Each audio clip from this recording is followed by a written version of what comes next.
Culver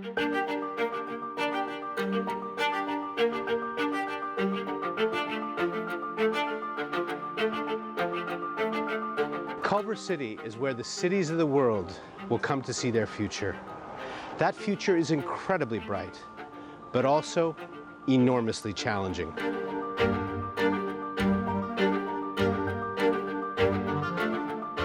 I think most of the people who live here are really proud to be Culver City residents, and I think that in itself is really kind of a strong tie that binds everybody. I like to say to people, Culver City's human scale, you know? You get to know people, you get to know the people in the businesses, you get to know the people in the schools, in city government. That's one of the factors that makes us an oasis within the urban metropolis. We have access to our people.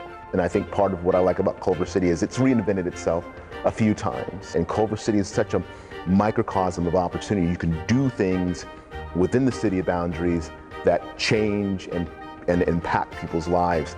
It's a thing of beauty. I mean, you think it couldn't possibly be real, but we're living it.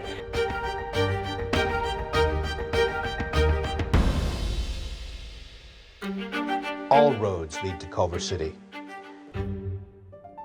Historically, we attracted the preeminent film studios. Today, we are home to Apple, Sony, and Amazon. We host well-funded startups, NPR, and more great architects per capita than anywhere in the world. One of the things that's thriving in Southern California are those industries that are in the creative spheres. I often will tell people that I think Culver City is the cultural island of Southern California. And I think if you look at the galleries, the institutions that are here, it's really formed this sort of community of like minds and kindred spirits. The mix of businesses and amenities in Culver City, I think, really reflects the power of long-term planning. So the Culver City of the 90s had plans around really developing downtown and bringing in new types of companies. Now we have a lot of creative media here. And when the powers that be get together and write a plan around how to do something, it tends to happen. We are about to embark with the city of Culver City on the update to your general plan. The general plan is a technical planning document, but really all it does is codify kind of what the city wants, what you see for the future vision, and help guide development, and not just physical development, but policies, environment, economy, what you want for housing, how you see your streets and parks.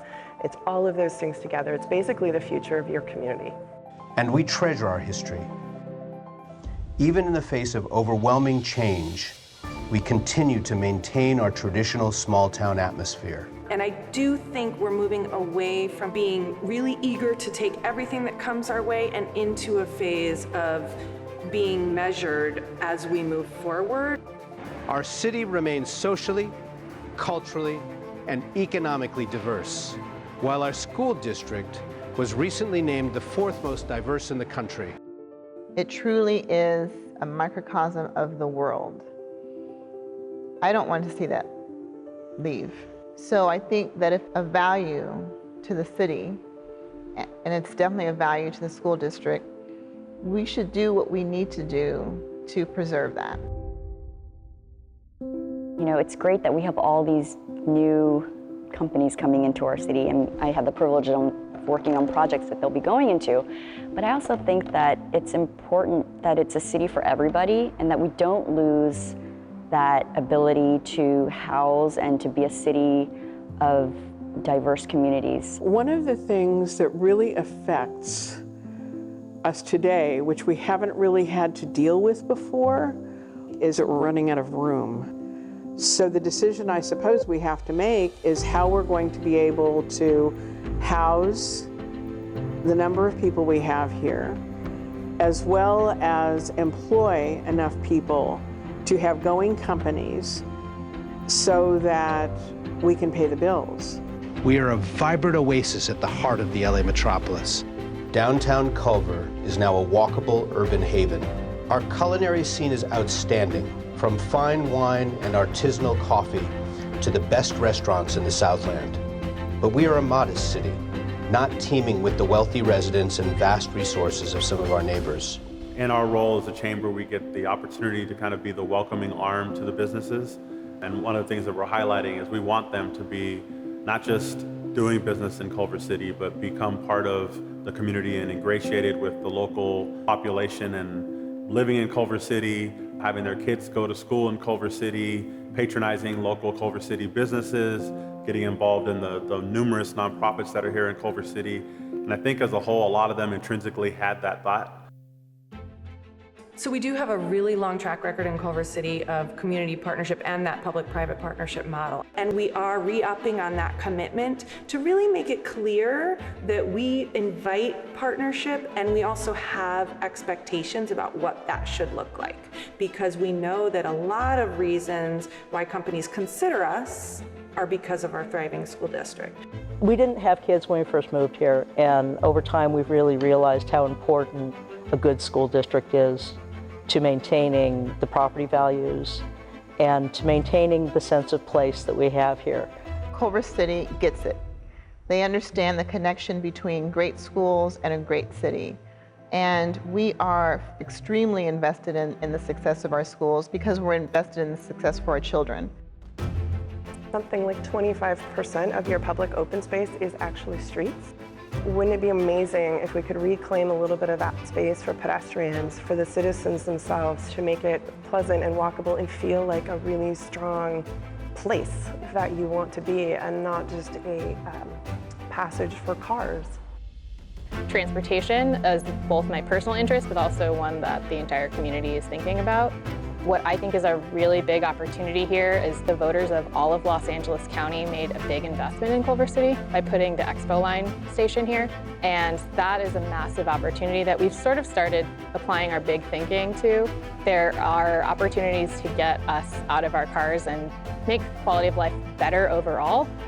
I think with mobility and housing, if you hire local, not only do you have people that have a shorter commute, you have people that live in the community, and the likelihood of them having a long tenure in the company is significantly higher as well.